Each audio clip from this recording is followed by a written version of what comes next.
Monsieur le secrétaire perpétuel, Monsieur le Président, Monsieur l'ambassadeur, Madame, chers confrères, chères consoeurs, chers collègues, chers amis du Collège Belgique, nous voici donc arrivés à la deuxième étape de la leçon, et pour celles et ceux qui étaient là hier, c'est une soirée éminemment attendue puisque la séance très riche de questions, de réflexions et d'observations était totalement orientée, c'est le cas de le dire, vers la seconde leçon de ce cycle.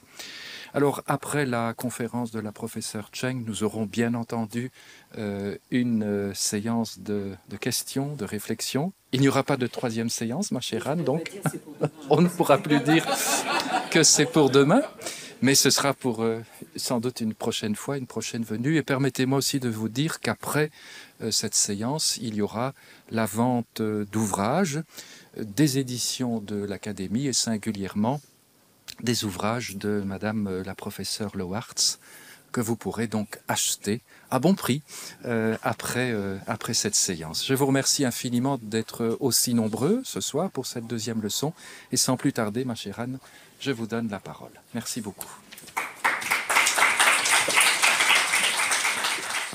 Bien.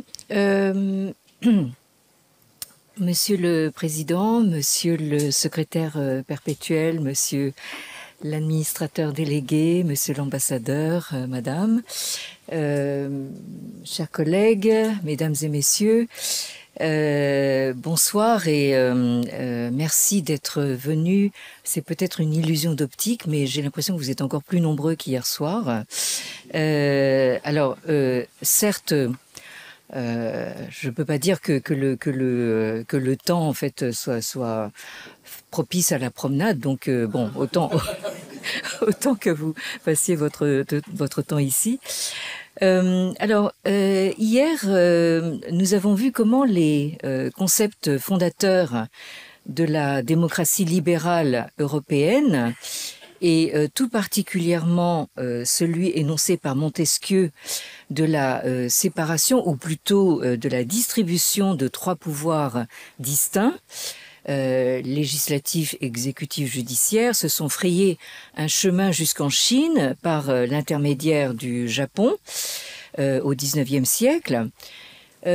Nous savons que la réception de ces idées a conduit à l'instauration en Chine du tout premier régime républicain en 1912 sous la présidence de Sun Yat-sen, suite à la révolution de 1911 qui a mis fin définitivement à la dernière dynastie impériale, la dynastie Mandchoue, et partant donc au régime impérial dans tout son entier. Mais qu'en est-il sur le plan des idées, de l'introduction de cette conception pluraliste de l'exercice du pouvoir dans une vision politique traditionnelle dans laquelle il ne peut exister qu'une seule source du pouvoir? Au prix de quels efforts d'adaptation et au prix de quelles contradictions en est-on arrivé à un changement aussi radical? Je vous rappelle le verdict de Montesquieu. La Chine est donc un État despotique dont le principe est la crainte. Alors cette seule phrase a eu pour effet de susciter de très nombreux commentaires en Chine pendant plus d'un siècle et jusqu'à aujourd'hui, après avoir été reprise sans discussion à la fin du XIXe siècle et au début du XXe par des intellectuels chinois qui adhéraient totalement à l'idée du despotisme chinois. Nous nous rappelons le diagnostic de Liang Qichao qui disait en fait le seul régime adapté pour nous Chinois d'aujourd'hui, c'est un régime despotique éventuellement éclairé, mais nous ne pouvons pas encore jouir de la liberté. Donc, cette phrase de Montesquieu a été tout aussi totalement rejetée au cours de la dernière décennie par certains intellectuels chinois éminents qui ont réagi très vigoureusement contre un tel verdict en raison de son origine étrangère, européenne, et en raison aussi de ce qui représente à leurs yeux le destin particulier de la Chine, ce qui les a incités à proposer un récit alternatif sur le régime politique passé et présent de la Chine. Donc, on pourrait dire très littéralement que l'Esprit des lois de Montesquieu, un très très gros volume, a été un gros pavé jeté dans la mare de la Chine de la fin du XIXe siècle. Et la réaction des élites chinoises a été à la fois d'accepter dans toute sa nouveauté cette autre façon de concevoir la gouvernance, mais en même temps, comme dirait quelqu'un, d'en rechercher des antécédents autochtones, en quelque sorte, dans le grand réservoir des classiques confucéens. Vous avez ici à l'image la couverture, là aussi, d'un autre gros pavé, intitulé « La Chine et la démocratie », dirigé par la très regrettée Mireille Delmas-Marty, donc éminente juriste, qui a occupé donc une chaire au Collège de France et qui est décédée récemment, et Pierre-Étienne Ville, donc sinologue éminent, donc titulaire de la chaire d'histoire de la Chine moderne au Collège de France, et à la, disons, il est passé honoraire, donc c'est-à-dire il a pris sa retraite il n'y a pas très longtemps aussi. Alors, dans ce volume qui retrace, ça a été publié en 2007, donc le temps passe vite, hein, ça fait déjà presque 20 ans. Et alors publié chez Fayard, donc une maison d'édition qui maintenant mérite d'être évitée. Donc dans ce gros volume sont envisagés tous les aspects liés donc à une possible démocratie en Chine. Donc nous sommes ici dans la première décennie du XXIe siècle, et je dois dire que malheureusement, depuis lors, depuis les quelques 2 décennies qui se sont écoulées, on a un petit peu perdu de vue justement cet horizon démocratique pour la Chine, puisque maintenant, comme nous allons le voir aujourd'hui, il y a de très fortes revendications d'un récit alternatif possible en Chine. Alors, dans ce volume auquel j'ai eu l'honneur de participer, je retrace justement en fait ce que j'appelle les germes de démocratie dans la Chine prémoderne et moderne. Alors, au prix justement d'une recherche d'antécédents. C'est-à-dire que au XIXe siècle, au moment où, alors je vous projette de nouveau ce rappel chronologique du fameux siècle des humiliations, sur lequel je ne reviens pas, entre le milieu du XIXe, les guerres de l'opium, et 1949, la proclamation de la République populaire de Chine par Mao et le Parti communiste chinois. Donc, au cours de ce siècle, vous voyez donc les élites chinoises en train de s'efforcer de répondre à une suprématie occidentale qui s'impose à eux, mais qu'ils essayent malgré tout de digérer d'une manière ou d'une autre. Alors ça commence en fait dans la deuxième moitié du XIXe siècle avec cette fameuse formule, enfin fameuse pour les Chinois, peut-être pas pour tout le monde ici, Zhongti Xiyong. C'est-à-dire littéralement, donc, l'idée c'est de préserver le ti, c'est-à-dire donc la substance, on pourrait dire le corps chinois, hein, et ne faire qu'emprunter yong, disons, les avancées technologiques et scientifiques de l'Occident. Donc cette formule a fait florès donc dans la deuxième moitié du XIXe siècle, au moment où justement les puissances coloniales commencent à s'imposer de manière agressive en Chine, en occupant des territoires, des ports, etc. Et donc l'idée ici, c'est de dire, nous Chinois qui avons une civilisation très très ancienne, nous ne pouvons pas nous contenter de plier le genou devant ces puissances. Donc, ce que nous pouvons faire, c'est emprunter leur suprématie technologique, qui est indiscutable, mais tout en essayant de rester nous-mêmes, hein, c'est-à-dire de garder cette essence ou ce corps fondamental chinois. Et donc, nous allons voir bientôt, en fait, justement, le sens de cette deuxième formule à 4 caractères un peu plus bas. Hein. Alors, il faut donc se remettre en situation et se figurer, comme ça peut être dur, d'être brusquement et brutalement décentré. Hein. Je rappelle que la Chine se désigne elle-même comme le pays du milieu. On parle toujours de l'empire du milieu, hein, Zhongguo. Hein. Mais on s'est perçu depuis 2000 ans hein, comme l'unique centre civilisateur du monde, voire comme le monde à soi seul. Hein. C'est-à-dire que, je dis toujours, hein, c'est finalement assez banal de se considérer comme le centre du monde. Hein. Tout le monde fait ça. Les Grecs l'ont fait, les Français essayent de le faire encore, etc., etc. Hein.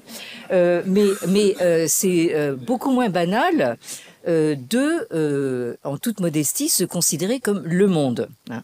Et c'est ce qu'a fait en réalité la Chine jusqu'à une date relativement récente, puisque ici, vous avez dans la calligraphie de Sun Yat-sen, donc le premier président chinois, hein, cette formule tirée d'un ancien traité des rites, hein, le Li Ji. Cette formule dit en 4 caractères Tianxia Wei Gong, c'est-à-dire donc tout ce qui est sous le ciel. Hein, vous avez ici le premier caractère, c'est le ciel. Ici, c'est ce qui est en dessous. Hein, est donc Gong, c'est-à-dire en commun. Hein, Tianxia Wei Gong. Alors, c'est une antique formule hein, qui tendait à dire que le souverain, en fait, doit être conscient justement qu'il doit vouloir le bien-être du monde entier hein, et non pas le sien propre. Mais en fait, c'est une formule antique qui est réutilisée pour finalement désigner à la chinoise la notion de république, hein, c'est-à-dire donc la notion latine de res publica, ce qui est donc en commun. Hein. Alors, remettez-vous donc dans l'esprit justement de ces élites chinoises qui, pour elles, en fait, la Chine a toujours représenté tout simplement tout ce qui est sous le ciel. Hein.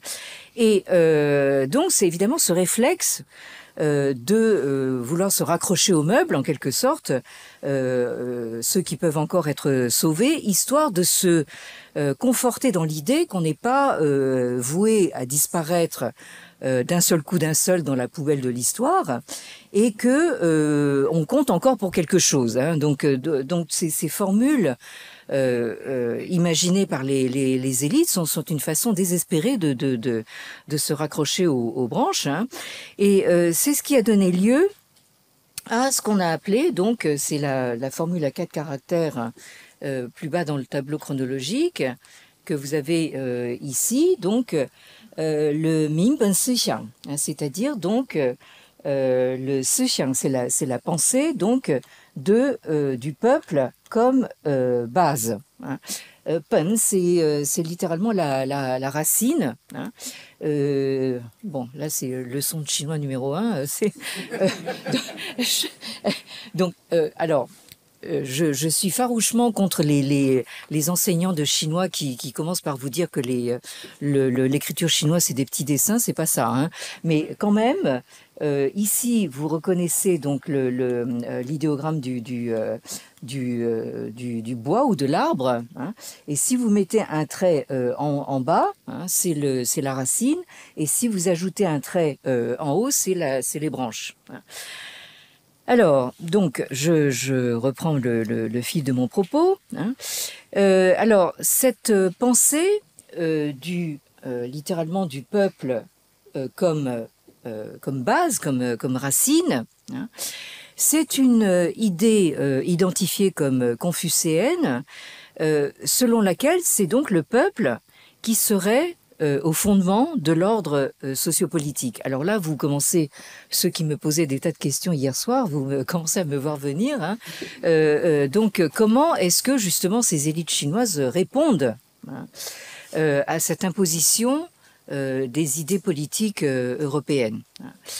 Alors, on voit clairement dans cette idée la volonté des intellectuels chinois modernistes qui, il faut le rappeler, au tournant du 19e, 20e siècle, sont encore des lettrés de culture traditionnelle confucéenne. Hein. Je rappelle que les examens mandarinaux n'ont été abolis qu'en 1905. Hein.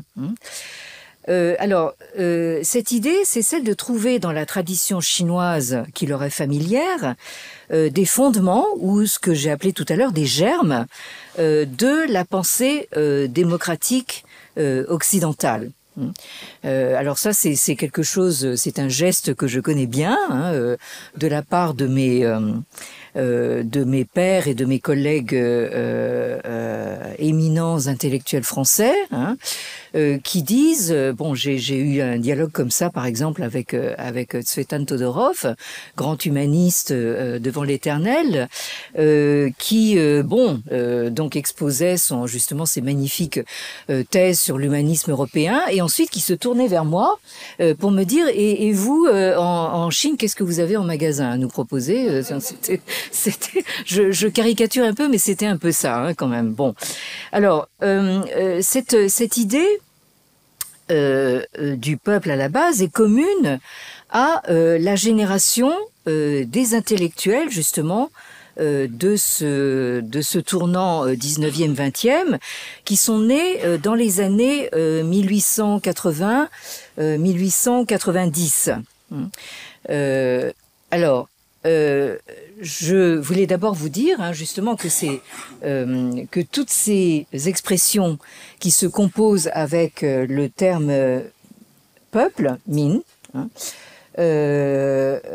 minzhu, c'est-à-dire donc le peuple maître, c'est le terme qui a été retenu pour rendre la notion de démocratie. Minben, c'est ce que je viens de dire, c'est l'idée du peuple comme fondement, et minquan, c'est les droits du peuple. Hein. Alors toutes ces expressions qui fleurissent autour du terme min, hein, sont, largement promues, utilisées dans la presse qui commence justement à devenir absolument crucial, jouer un rôle crucial au tournant justement du 19e et du 20e siècle, hein, donc comme diffusion des idées politiques et de l'opinion publique. Hein. Donc la Chine a connu hein, cette grande liberté de la presse qui n'est sans doute plus aussi libre maintenant. Et je vous recommande la lecture de ce livre d'une collègue américaine qui s'appelle Joan Judge et qui s'intitule Print and Politics, Shibao and the Culture of Reform in Late Qing China. Donc la presse et la politique. Le Shibao, c'est un des journaux très influents de cette époque, et la culture de la réforme dans la Chine de la fin des Qing. Le Qing, c'est le nom chinois de cette dernière dynastie manchoue. Donc c'est paru aux presses universitaires de Stanford en 1996. Alors, je disais donc que dans cette génération des intellectuels du tournant du 19e, 20e siècle, vous en avez deux qui sont en fait assez iconiques. Vous avez donc à droite de la diapositive donc un personnage qui s'appelle Chen Tuxiu. Alors, je résume, c'est quelqu'un qui est né en 1880, mort en 1942. On a retenu son nom en premier lieu parce que c'est l'un des fondateurs du Parti communiste chinois. Mais ce qu'on a peut-être oublié, c'est que, en fait, dans sa jeunesse, il a dûment passé les examens mandarinaux. Alors que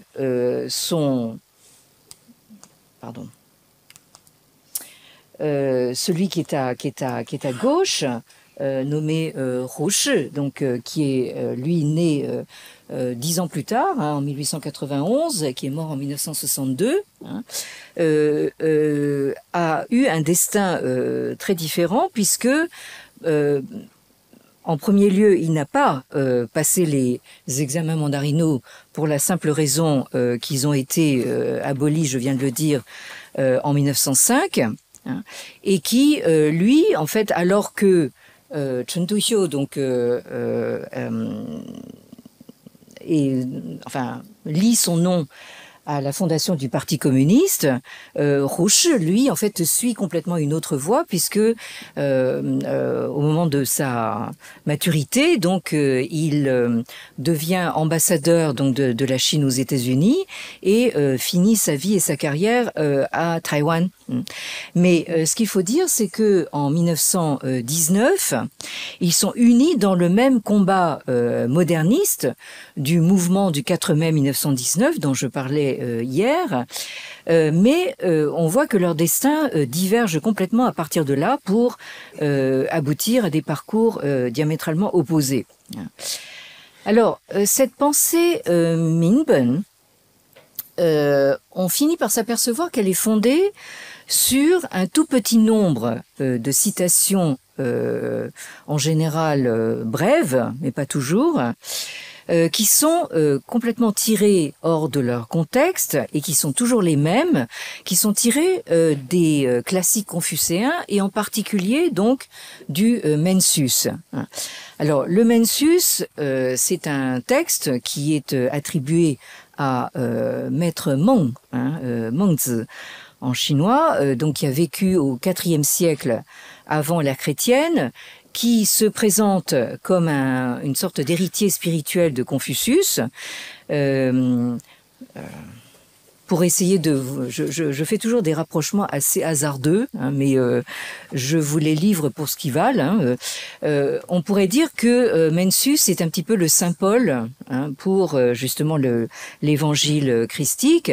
C'est celui donc qui développe donc les idées de Confucius en les défendant face à des contradicteurs et qui par là donc diffuse ces idées plus largement. Alors vous avez d'abord donc cette citation que l'on retrouve absolument partout et qui figure maintenant sur le site des études nationales, sous le hashtag donc le pays de Kongzi de Confucius et de Mengzi de Mencius. Et cette citation très très courte dit donc Min Wei Gui, c'est-à-dire donc c'est le peuple qui est le plus littéralement le plus noble, Sheji Cizhi, c'est-à-dire donc les autels des esprits protecteurs de la terre et des grains, c'est-à-dire donc le symbole du pouvoir d'État, viennent ensuite. et Jun Weiqing, c'est-à-dire donc le prince, est celui qui est littéralement le plus léger, qui pèse le moins lourd, et donc qui est le moins important. Alors, dans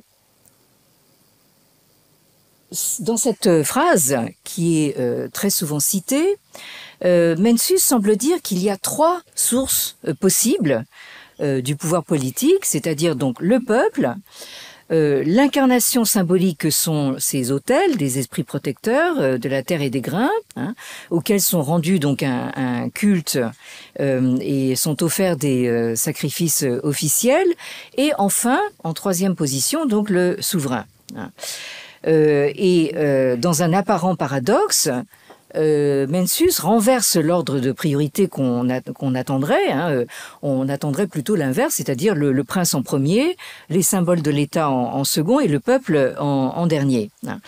Alors, cette simple phrase, couplée avec un autre passage du Mencius.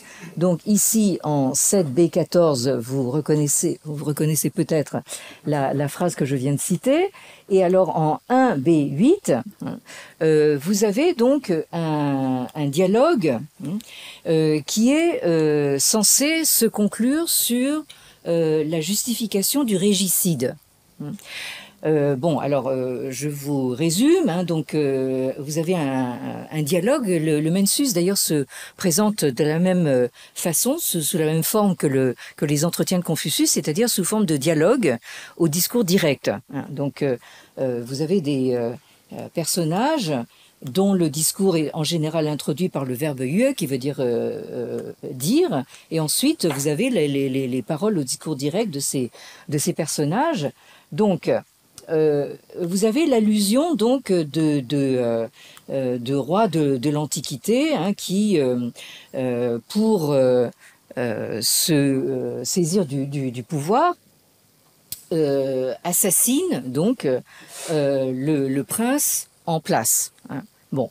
Alors, il s'agit en fait des premiers souverains des Zhou, qui ont qui se sont défaits donc des souverains précédents, parce que justement ces souverains étaient considérés comme des souverains manquant totalement de vertu, totalement corrompus, etc.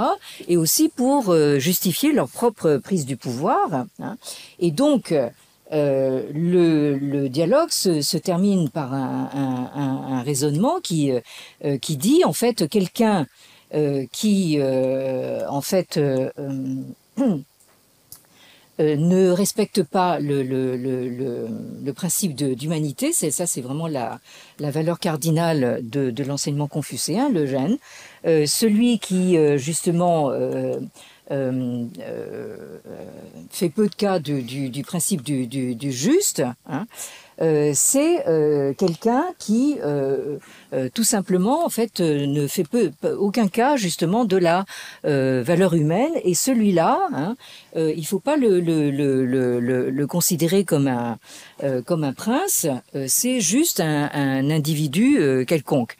Donc ce que ces souverains des Zhou ont fait, c'est qu'ils ont simplement assassiné un individu lambda et non pas donc un prince. Et c'est cette phrase-là qui est en général citée pour dire que Mencius en fait justifie de cette manière le régicide.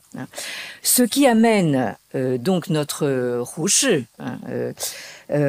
à s'enthousiasmer et à faire de Mencius, je le cite, le premier et peut-être le plus grand philosophe de la pensée politique démocratique de l'histoire de l'humanité.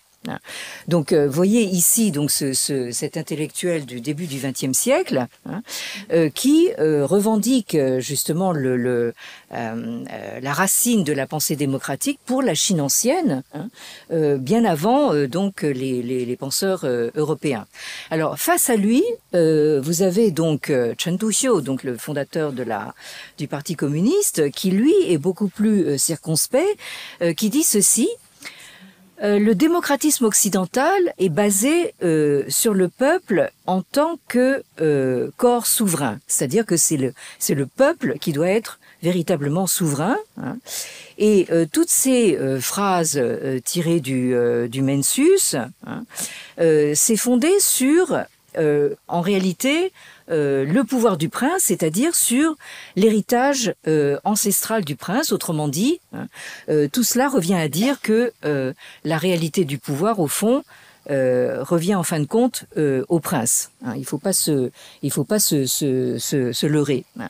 Alors cette opposition de point de vue et d'interprétation se retrouve encore aujourd'hui, hein, un siècle plus tard, entre des partisans d'un côté d'une démocratie de type confucéen, fondée justement sur cette idée du peuple premier, et en face des intellectuels critiques, pour qui c'est en réalité toujours le prince, hein, le souverain, le chef unique, qui détient au fond la réalité du pouvoir dans la conception confucéenne.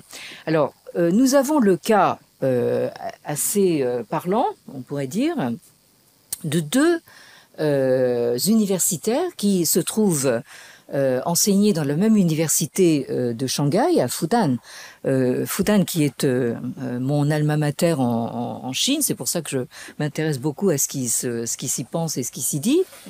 Alors, vous avez d'un côté le professeur que vous avez ici à l'image, le professeur Bai Tongdong, qui, comme vous le voyez, hein, défend donc une sorte d'hybride, hein, entre la démocratie libérale et le confucianisme, hein, qui essaye de penser donc cette alliance, mais en réalité, ce qu'il essaye de faire, c'est de montrer que, au fond, le confucianisme a quelque chose de mieux à proposer que la démocratie libérale, et en particulier, il est l'auteur de cet article en anglais qui est une version mencienne d'une démocratie limitée. Hein.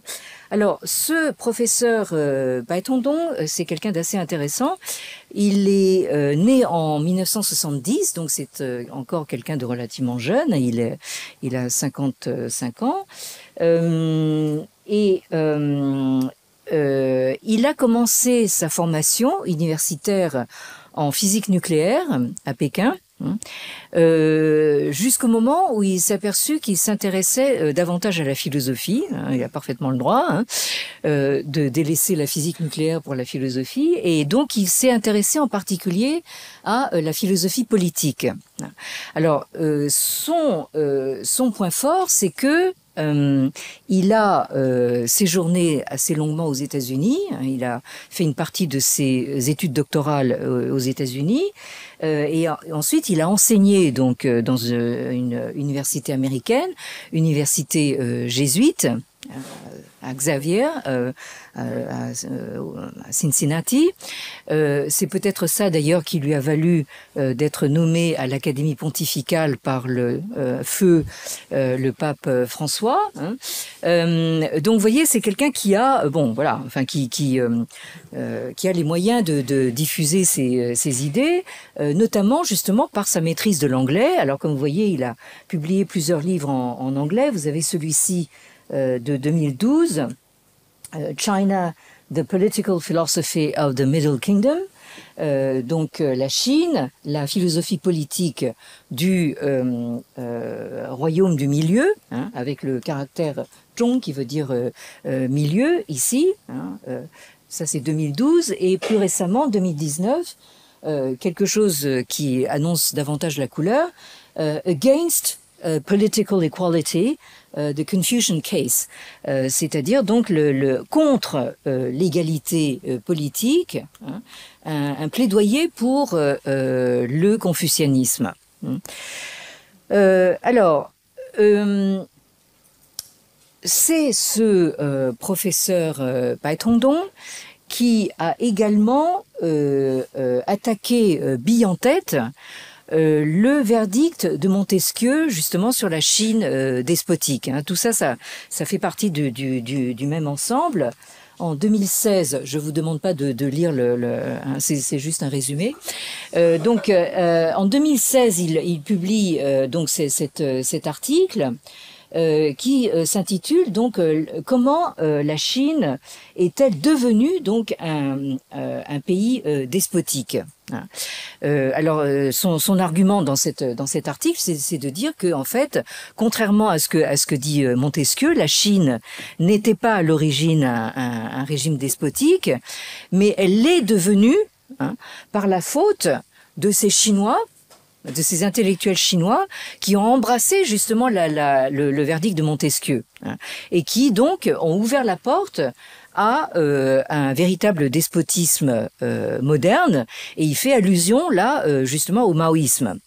Bon, donc c'est voilà, vous avez donc ce professeur de Fudan qui n'hésite pas donc à aller au fond des choses, et en face vous avez cet autre professeur de Fudan qui s'appelle Liu Qingping, et qui lui, vous le voyez dans cet article qu'il a publié en 2014-2015, qui dit que justement cette théorie de Mencius selon laquelle le peuple est premier, en réalité, ça revient en fait à entretenir le pouvoir du prince, à respecter le prince. Alors, pour vous montrer l'acuité des débats, ce professeur, en fait, a été victime d'une campagne de lynchage médiatique par les étudiants, certains étudiants de Fudan qui ont réclamé sa démission de l'université. Parce que probablement justement il n'allait pas dans le sens du courant dominant, justement, qui défend une sorte de démocratie à la chinoise. Donc lui en fait se montre critique justement de cette utilisation des sources confucéennes, et donc il a failli le payer justement de sa place à l'université. Alors maintenant, bon, j'espère que vous suivez toujours parce que il y a beaucoup de Chinois qui suivent. Voilà. Bon. Alors ici vous avez. Alors je disais tout à l'heure que la pensée du peuple premier, du peuple comme fondement, se base en général sur des citations courtes, qui tiennent en une phrase, mais il y a également un autre locus classicus, en quelque sorte, de cette pensée, qui prend à témoin donc tout un passage du Mencius, qui est au livre 5, paragraphe A5, et qui met en scène une sorte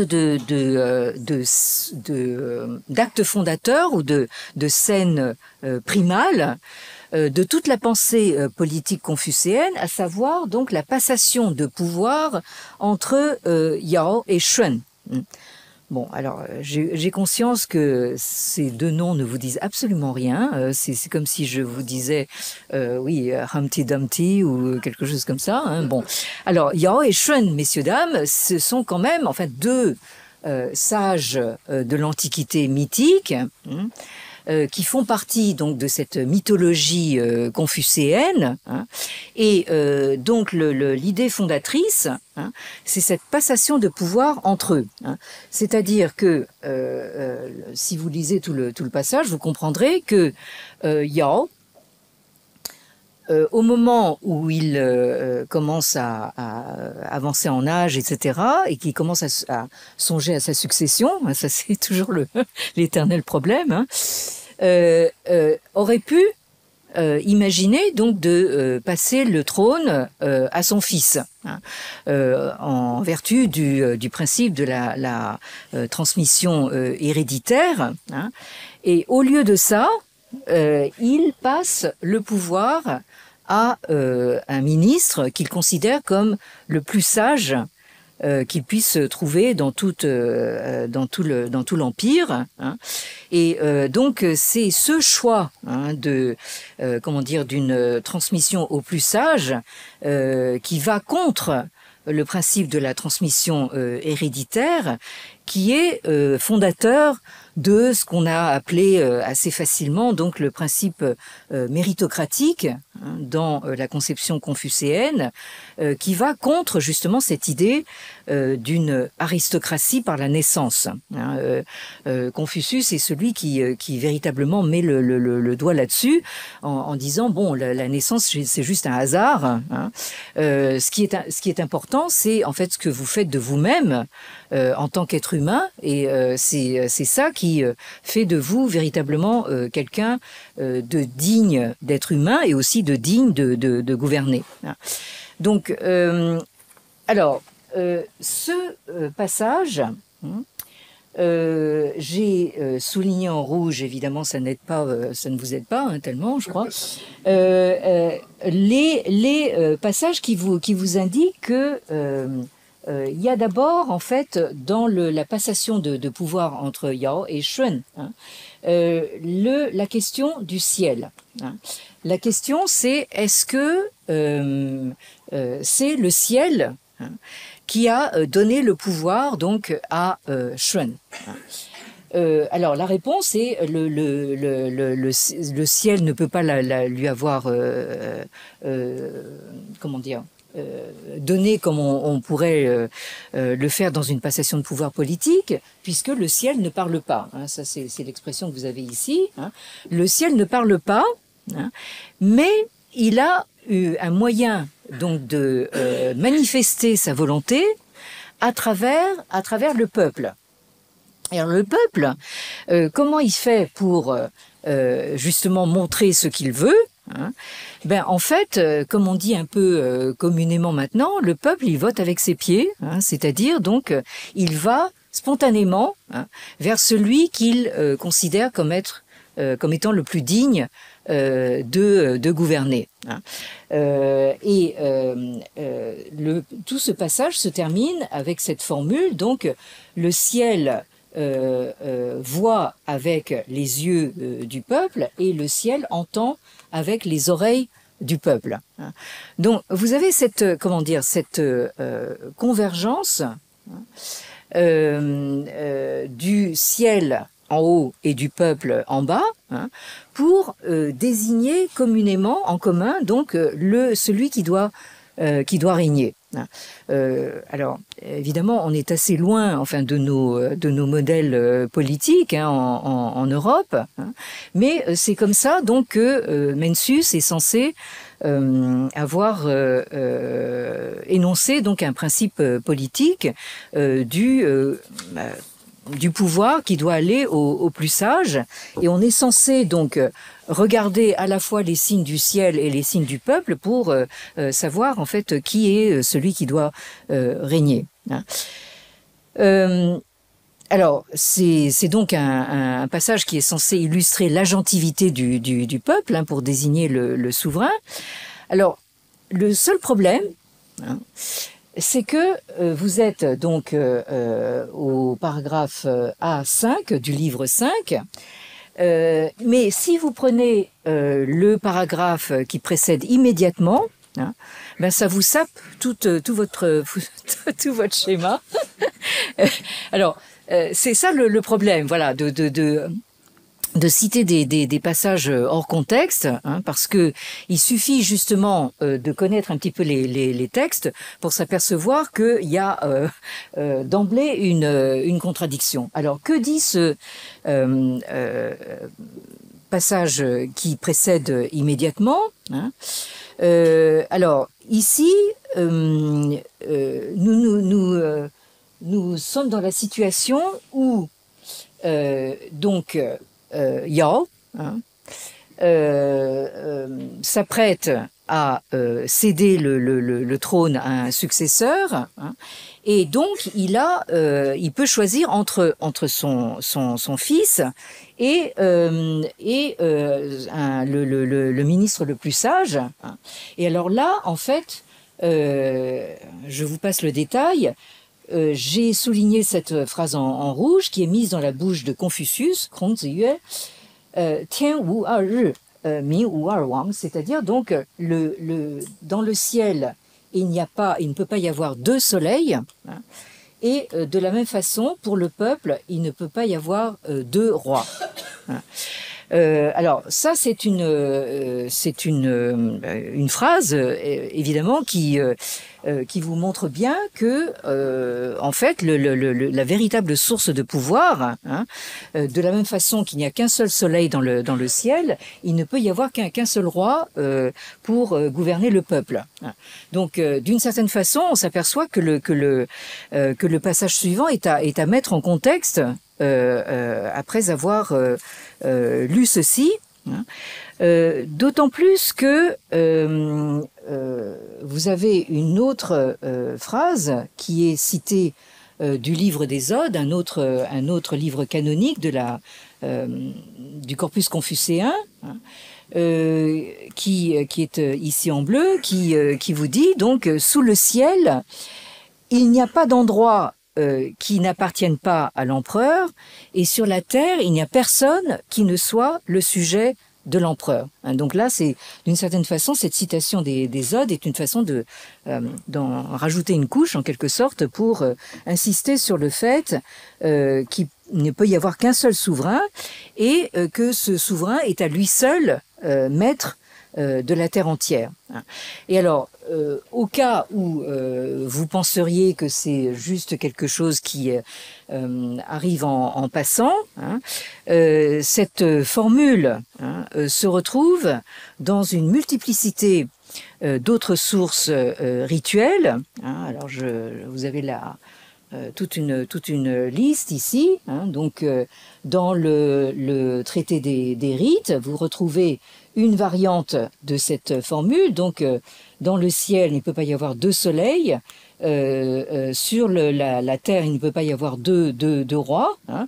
Et donc, sur les symboles justement du pouvoir d'État, hein, on ne peut pas en fait rendre un culte à deux éminences supérieures. De la même façon, dans un autre passage du même traité des rites, vous avez de nouveau cette formule. Dans le ciel, il ne peut pas y avoir deux soleils. Sur la terre, pas deux rois. De la même façon que dans une famille, il ne peut pas y avoir deux maîtres. Et comme divinité auquel on rend un culte, il ne peut pas y en avoir deux à la fois. Autre passage du même traité des rites, toujours les mêmes formules. Ici, c'est l'idée que dans un pays, on ne peut pas avoir deux princes. Dans une famille, on ne peut pas respecter deux chefs. Et vous avez cette formule finale qui vous boucle la chose. C'est par le 1. Je vous disais hier comment compter jusqu'à 3. Hein, donc là, vous avez 2. Et là, c'est par le 1 que on gouverne. Ce n'est que par le 1 qu'on peut gouverner. Et de la même façon, vous retrouvez une variante ici, même chose, dans un autre traité rituel, la même formule. Donc c'est par le 1 qu'il faut gouverner. Alors, ce qui est, oui, enfin ça c'est un petit peu, comment dire, un peu une... Pour vous montrer que c'est une formule qui fait encore florès aujourd'hui, hein, vous la retrouvez ici. Bon, vous reconnaissez au moins le personnage de gauche. Alors, en fait, on vous dit que ça apparaît dans un journal qui vous dit que donc la section consacrée au Premier ministre, hein, a disparu du site officiel du Parti communiste chinois. Hein, et il faut le comprendre comme justement et on répète la formule, donc ça montre bien que dans un pays, il ne peut pas y avoir deux maîtres. Donc là, en fait, vous avez Xi Jinping, donc tout puissant, qui ne supporte pas, enfin, de partager donc même le site du Parti communiste avec son premier ministre. Bien, alors. Vous comprenez bien que ici, tout l'enjeu de cette critique dirigée contre l'idée que le Minpan, c'est-à-dire donc le peuple premier, serait un antécédent ou un germe de pensée démocratique. Hein, cet enjeu, c'est est-ce que justement cette pensée du peuple comme fondement permet, oui ou non, d'absorber et de digérer la pensée pluraliste de Montesquieu et d'autres, c'est-à-dire de penser la pluralité des pouvoirs. Donc là, cette image est assez parlante, hein, parce que la réponse est tout simplement non. Hein. Alors, dans toutes les formulations ritualistes que je vous ai montrées, la formule signifie que, de même qu'il ne peut y avoir qu'un seul soleil dans le ciel, il ne peut y avoir qu'un seul père, c'est-à-dire un chef de famille, dans l'ordre humain, et en conséquence, il ne peut y avoir qu'un seul souverain, c'est-à-dire une seule source de pouvoir dans l'ordre politique. Alors là, il faut rappeler que dans le confucianisme ancien, hein, il y a cette idée que la relation fondamentale et fondatrice, c'est la relation du père au fils. Donc là, on ne peut pas imaginer mieux, hein, comme fondation d'un ordre patriarcal. Hein. Bon, alors, et c'est cette relation biologique, organique, du père au fils, hein, du père qui donne naissance au fils, qui constitue le modèle du rapport politique entre le souverain et ses sujets, ou le souverain et ses ministres. C'est-à-dire que, d'une certaine façon, les sujets ou les ministres sont comme des fils, hein, par rapport au souverain, de la même façon qu'un fils est le fils de son père. Hein. Et les sources ritualistes sont tout à fait formelles, puisque, sans même parler de pluralisme, hein, même le deux n'est pas possible. Hein, à quelque niveau que ce soit le niveau cosmique, le niveau politique ou le niveau familial, parce que dans tous les cas, on ne peut gouverner que par le un. Et ça, c'est confirmé donc par d'autres sources confucéennes. Alors, vous avez ici tout simplement les entretiens de Confucius, où par 2 fois, Confucius répond, hein, à un disciple qui lui dit maître, au fond, quel est l'essence de votre enseignement, hein, et invariablement Confucius répond, hein, que Wu Tao, hein, donc Yi Guan Zhi, c'est-à-dire donc ma voix consiste dans le fait que c'est le un qui réunit le tout. Hein. C'est-à-dire qu'il y a une image un petit peu comme un collier, si vous voulez, vous enfilez les perles d'un collier sur un seul fil, hein, donc ça c'est une formule qui revient ici dans cet autre passage. Donc vous voyez bien que cette idée du un, hein, à l'approche de la formation de l'empire centralisé avec les Han, c'est-à-dire donc au IIe siècle avant Jésus-Christ, c'est-à-dire les Han qui prennent le relais du premier empereur. Hein, le premier empereur s'est contenté, enfin c'est déjà pas mal, d'unifier donc l'espace chinois, hein, par la conquête, et les Han donc consolident cette unification par une unité politique, hein, qui est donc ce qu'on peut appeler le premier empire centralisé, hein, et qui sera donc un peu un modèle pour les autres empires successifs, hein, parce que je rappelle encore une fois que la Chine, c'est pas un empire, hein. C'est une succession d'empires, hein. Mais cet empire Han, qui a duré 4 siècles, est véritablement une sorte de fondateur. Et à l'approche de la fondation de cet empire centralisé, vous retrouvez dans les textes l'idée donc d'un non seulement du un, mais du grand un. Trahi. Ici, vous avez, en fait, c'est le chapitre final du Zhuangzi qui est censé être je pense que je vois dans la salle quelqu'un qui est spécialiste de ce texte, qui est censé être un texte classifié taoïste, mais dans le dernier chapitre, qui s'intitule justement Tianxia, c'est-à-dire le monde sous le ciel, hein, intervient justement cette formule donc du fait de se rendre maître avec donc le grand 1. Vous l'avez également dans un autre texte qui est un texte, lui, que j'ai cité plusieurs fois déjà, donc c'est traité des rites, très confucéen, où on vous dit que les rites trouvent leurs racines dans le grand 1.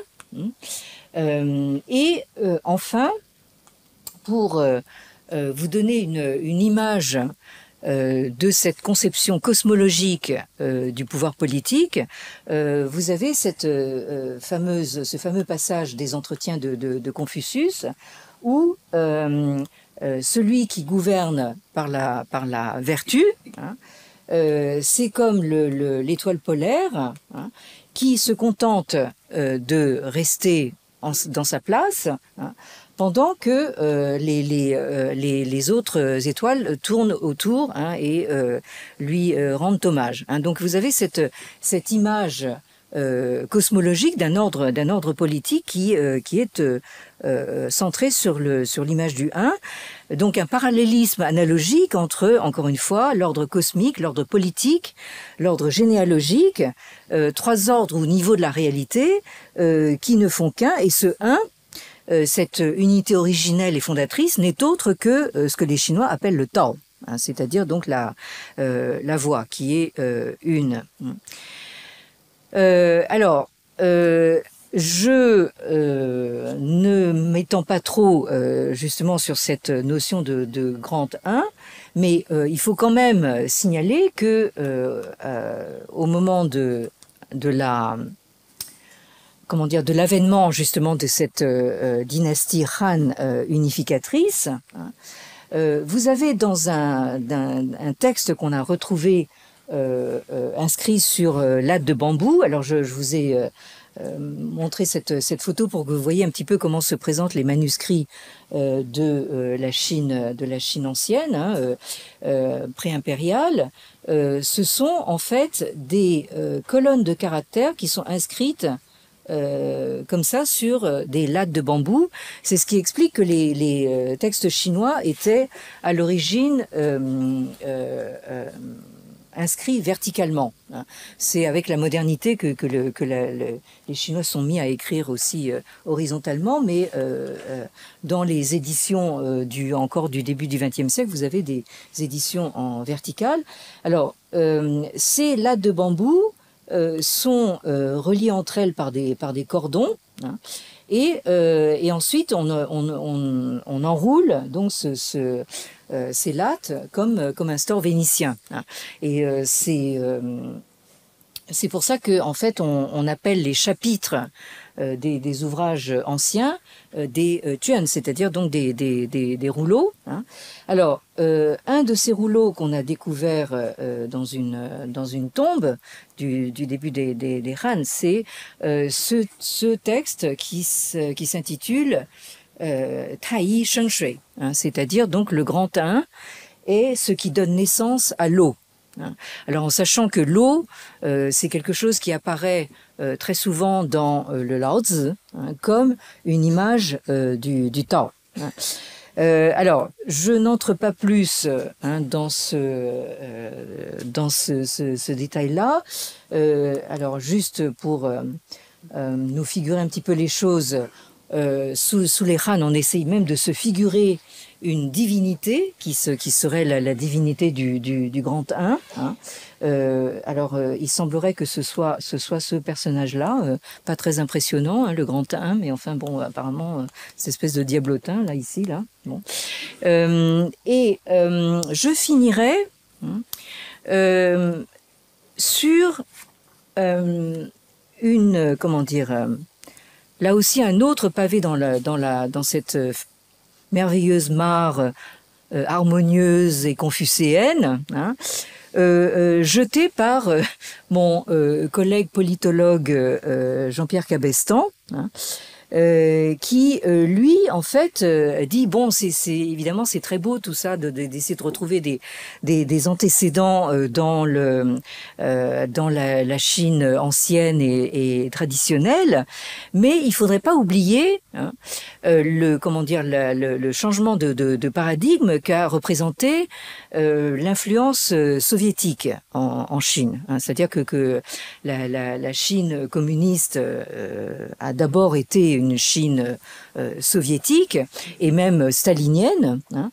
Et donc c'est ce que nous rappelle Jean-Pierre Cabestan dans cet ouvrage de 2018 qui s'intitule Demain la Chine, démocratie ou dictature, paru chez Gallimard, hein. Et vous avez à droite la traduction en chinois hein, de cet ouvrage. Alors, ça n'a pas été publié en Chine continentale, hein, je vous dis tout de suite. Où vous retrouvez donc justement la traduction de dictature par Tu Tsai. Vous vous rappelez peut-être les premières traductions japonaises hein, qui proposaient de traduire le despotisme par ce terme-là. Alors, dans Demain la Chine, Jean-Pierre Cabestan nous rappelle que, je le cite, hein, on a souvent toute tendance en Occident, mais en Chine également, à présenter le régime politique actuel de la République populaire comme le successeur direct du système impérial bimillénaire qui a assuré sur la longue durée l'unité du pays. Certes, les éléments de continuité entre la tradition bureaucratique impériale et l'organisation politico-administrative présente sont évidents, au premier rang desquels figure, comme chacun sait, le recrutement des fonctionnaires sur concours. Aujourd'hui, le Parti communiste chinois met souvent en avant cette tradition pour justifier le système sans précédent de contrôle de la société et des individus qu'il a mis en place. Les Chinois de Chine populaire se sont habitués à cette emprise hégémonique de l'État sur leur vie, emprise qu'ils ont largement intériorisée. Néanmoins, les différences entre la tradition bureaucratique impériale et le système léniniste, introduit en 1949 et maintenu jusqu'à aujourd'hui, sont fondamentales et trop souvent sous-estimées, y compris par les Chinois de Chine populaire eux-mêmes, tant en matière d'institutions et d'organisation que d'idéologie et de culture politique.